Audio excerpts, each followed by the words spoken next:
Well, would you look at that? Sun shining. We're in October, late October in England. Fucking crazy, mate. Don't know what's happening here. It's giving the bike a quick wash down, but wanted to talk to everyone about track days.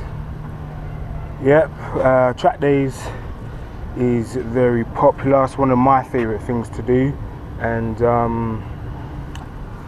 it's just my time. I can just absolutely hammer the bike, go absolutely nuts. As you can see, tyres are nicely worn in. But gearing up is one of the main things. So I just wanted to speak to you about prepping for a track day, do's, don'ts, shoulds, shouldn'ts, and about being safe and enjoying yourself, and make sure that you actually get out on the track, because one of the main things is a lot of people by their track days, they get there and for all sorts of reasons they can't participate because they wasn't quite prepped right. So I'm going to get back to you in a minute with some bits and pieces for what you need to start your track day. Nice and fresh, clean, ready to hit the streets for the last time this year. So yeah, track day preparation gear, what you will need.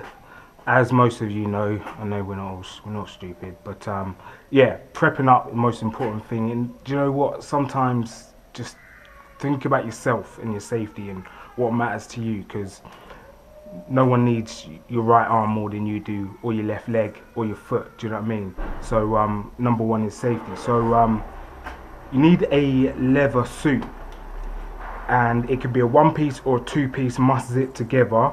And if you haven't got one, just pick one up off eBay or Craigslist. Do you know what? I only found out yesterday that we had Craigslist in England. Imagine that. I'm always hearing you guys over in the States talking about Craigslist. Found out that we got it over here as well. So yeah, you can pick up a suit second hand. If not, go out, get yourself one. Doesn't matter the brand, as long as it keeps you safe and it's got a good hide rating and good stitching. Always check out for the stitching. Don't want any bits fraying off, because you know it's going to be pretty useless if you take a slide. Also, kit, helmet. If you don't wear one of these, always get yourself a helmet, and make sure it is properly tested and rated. Don't get a budget one. There's nothing more important than your noggin. Keep your head safe. And then finally, you got your boots. You need some good solid race boots, or even road boots will do fine, as long as they protect the shin, the ankle, and the foot, most importantly. Then your gloves. Now I picked these gloves up. These are some RST gloves. They're pretty decent. They've held up pretty well over the years. Cost me probably about £50, and they do the job. Now I am one for a cold neck. I'm always catching a cold due to a cold neck, so I've got myself a neck warmer. Probably cost about tenner, if that. So for those of you, if you're going out on a track day on a cold day, and yeah, just sometimes it's just always better to advise keep warm. You know, you're going to be doing sort of 140, 150 miles an hour throughout pretty much the whole day. And if you've got a pretty cold day like most days in England, then you're going to probably want one of those.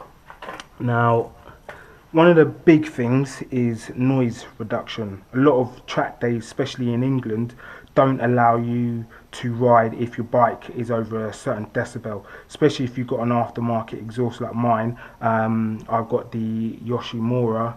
I know a Kropovic are pretty good with noise reduction standard, but you might want to get yourself one of these. This is a baffle, just goes into the end of the can, quietens that deep bellow. Now, if you've just got a rear can, you're probably not going to really need one, because you've got your cat. That usually keeps the bike pretty quiet. Now, if you take the cat out and you've got a straight pipe, then yeah, you're probably definitely going to want one of those. But pretty much you're pretty good to go, really. There's not really much else you need. Make sure you keep your petrol topped up, and just do a general health check over your bike. You want to check the brake fluids, most importantly. Definitely check your brake fluids. Check your oil in your bike. So before you start it up, keep it upright, check the oil levels, make sure they're all in place and doing well, and then get some tape up these bad boys. You're not going to need them. They just distract you, like they say, and sometimes you think, oh well, I just won't look at them, but you do. I remember the first time I did a track day, I was going around the corner and I put my signal on like a prat. So yeah, just double check that as well. Finally, tyres.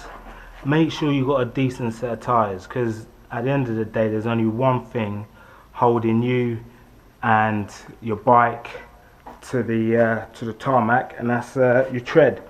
I run Pirelli Supercorsas SP2s, nice and soft, and they stick lovely. I've never trusted a set of tyres more than I've trusted these ones. But that's pretty much all you need for a decent track day. Just go out, have fun. If it's raining, put some wets on. Trust me, it's worth the £300, or even the 50 quid to hire them from a track day company.